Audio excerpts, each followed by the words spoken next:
Salut à tous, c'est Sblerky et aujourd'hui on va parler d'une compagnie que tout le monde connaît, Apple. Deuxième plus grand fabricant de téléphones au monde derrière Samsung, avec des nouveaux modèles présentés chaque année, cette entreprise a su s'imposer sur le marché de l'high-tech grâce à la qualité de ses produits. Même si des fois ils abusent pas mal sur le prix, mais ça c'est un autre débat. Et bien sûr, comme toutes les entreprises, Apple a ses petits secrets que peu de gens connaissent. Et dans cette vidéo, je vais vous en présenter quelques-uns.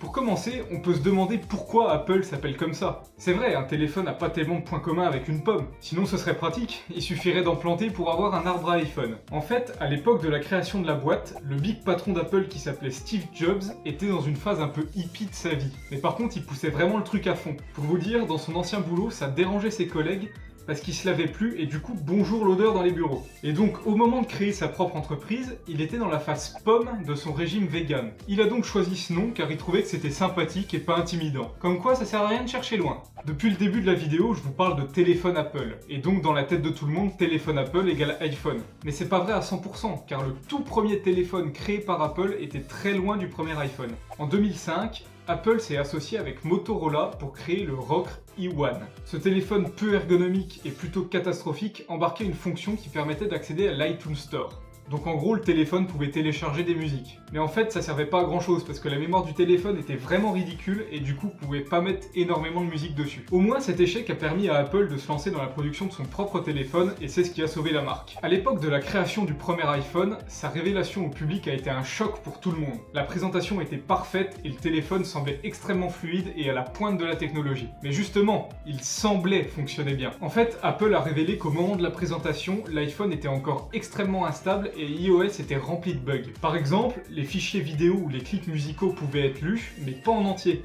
parce que sinon le téléphone crachait. Ou encore, il était possible d'envoyer un mail et d'aller sur internet, mais pas l'inverse. Les développeurs de chez Apple ont donc dû organiser une sorte de pièce de théâtre pour cette présentation. Steve Jobs, qui présentait le téléphone, devait suivre le chemin imposé par les développeurs, et ainsi montrer au public les capacités du téléphone sans le faire cracher en direct. Heureusement, il a réussi, et personne s'est douté de rien jusqu'à ce qu'Apple dévoile ce secret. Pour continuer sur le sujet des secrets des conférences Apple, certains d'entre vous ont peut-être déjà remarqué que sur les photos officielles d'un iPhone, l'heure indiquée est toujours 9h41. On peut penser que c'est un choix totalement arbitraire, mais il y a une raison derrière tout ça. Les conférences Apple commencent souvent à 9h heure locale, et elles ont toujours été pensées pour que la présentation du téléphone arrive au bout de 40 minutes de conférence. Donc les mecs ont quand même vraiment le sens du détail. Enfin bon, après si vous voulez pousser le réalisme jusqu'au bout, à 9h40, faudrait afficher un iPhone avec la batterie déjà à moitié déchargée, hein. Pour le premier téléphone de la marque, Steve Jobs voulait un écran en verre plutôt qu'un écran en plastique comme celui des iPods. Bon ok, aujourd'hui 99% des écrans de téléphone sont en verre.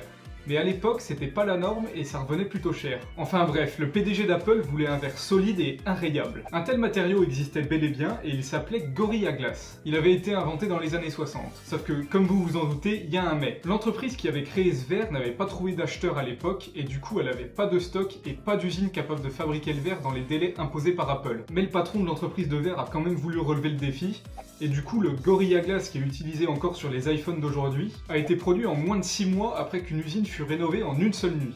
J'imagine pas la pression que les employés ont dû subir. Les iPhones sont réputés pour leur appareil photo hors norme qui peut rivaliser avec certains appareils photo professionnels. Mais la qualité des photos a vraiment commencé à être impressionnante à partir de l'iPhone 4. C'est-à-dire en fait au moment où Apple a choisi d'utiliser un capteur photo de chez Sony plutôt que le sien qui était moins performant. Quand on rajoute à ça que c'est Samsung qui a produit certains écrans d'iPhone, les pros Apple qui crachent sur les autres marques paraissent tout de suite plus ridicules. En parlant des relations entre Apple et les autres entreprises du marché, à l'époque du lancement du premier iPhone, Eric Schmidt, qui était le PDG de Google, avait aussi un poste très haut placé chez Apple. En fait, à l'époque, Google était un partenaire précieux d'Apple et il proposait son moteur de recherche par défaut dans les téléphones. Donc tout allait pour le mieux et tout le monde était content. Mais quand Google a commencé à s'intéresser au marché des smartphones et qu'Android a été lancé en 2008, Schmidt a été contraint de démissionner de chez Apple pour des raisons évidentes. Steve Jobs voulait pas que son concurrent soit au cœur de la création de ses prochains téléphones. Cet affront a d'ailleurs pas mal énervé notre petit vegan parce qu'Apple a ensuite engagé des poursuites contre HTC et Samsung. Apple a prétexté le fait que ces deux compagnies qui utilisaient Android